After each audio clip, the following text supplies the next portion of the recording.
13వ తారీఖు పొద్దున్నే పోయి జగన్మోహన్ రెడ్డి గారికి మద్దతుగా, సాయి ప్రసాద్ రెడ్డికి మద్దతుగా ఫ్యాన్ గుర్తుకు ఓటేసి తిరిగి మళ్ళీ ఎమ్మెల్యేగా, అదేవిధంగా సీఎంగా జగన్మోహన్ రెడ్డి గారిని, సాయి ప్రసాద్ రెడ్డి గారిని గెలిపించాలనేది కూడా మీ అందరినీ కోరుకుంటా ఉన్నాను.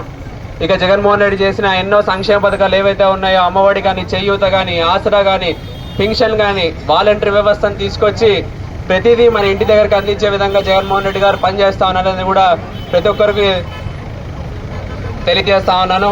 ఎందుకంటే ఏదైతే అభివృద్ధితో పాటు ఏదైతే అభివృద్ధితో పాటు సంక్షేమ పథకాలు కూడా ప్రతి ఒక్క బడుగు బలహీన వర్గాలకు, ఎస్సీ ఎస్టీ మైనార్టీ వర్గాలకు కూడా ప్రతి ఒక్కటి చేయూత ఇస్తూ జగన్మోహన్ రెడ్డి గారు ముందుకు పోతారనేది కూడా తెలియజేస్తా ఉన్నాననేది కూడా మీ అందరికీ చెప్తా ఉన్నాను.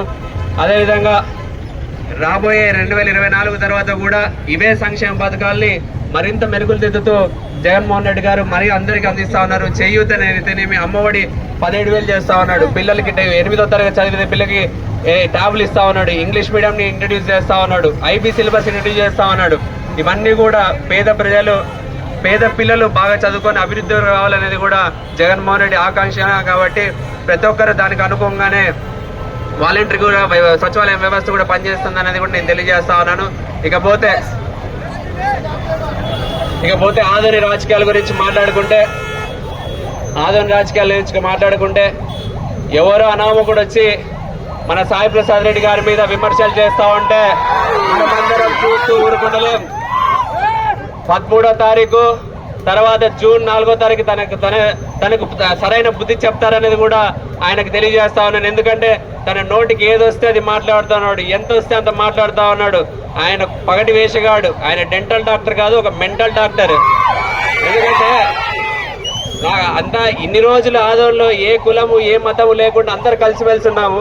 ఈ రోజు ఒక కులం పేరు చెప్పుకొని ఓట్లు అడుగుతుంటే సిగ్గుగా అనిపించట్లేదు అనేది వాళ్ళందరికీ అడుగుతా ఉన్నారు. ఎందుకంటే మనమందరం కూడా కలిసిమెలిసి అంటా ఉన్నాం. అలాంటి దాంట్లో ఇప్పుడు ఆయన వచ్చి ఒక కులం పేరు చెప్పి ఓట్లు అడుగుతా ఉంటే మనకు కూడా ఇబ్బందిగానే ఉంటుంది అనేది కూడా నేను తెలియజేస్తా ఉన్నాను.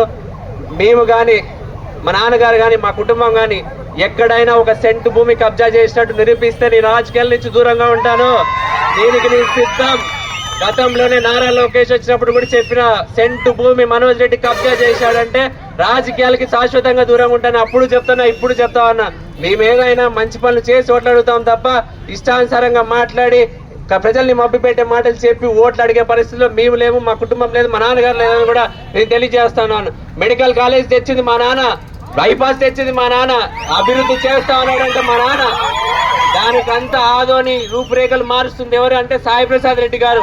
అదంతా దృష్టిలో పెట్టుకొని పార్థసారథి గారు ఒళ్ళు దగ్గర పెట్టుకొని మాట్లాడలేదు కూడా నేను సభాముఖంగా తెలియజేస్తా ఉన్నాను. మురికి కాలంలో నిన్ని ముంచడం కాదు, రామచెల్లలో నిన్ని ముంచి తరిమేస్తాం ఇక్కడి నుంచి. ఏదైనా నోరు అదుపులో పెట్టుకొని మాట్లాడితే కూడా బాగుంటుందని తెలియజేసుకుంటూ ఈ అవకాశం ఇచ్చిన ప్రతి ఒక్కరికి తెలియజేసుకుంటూ సెలవు తీసుకుంటా ఉన్నాను. కాను గుర్తుకే జై జగన్.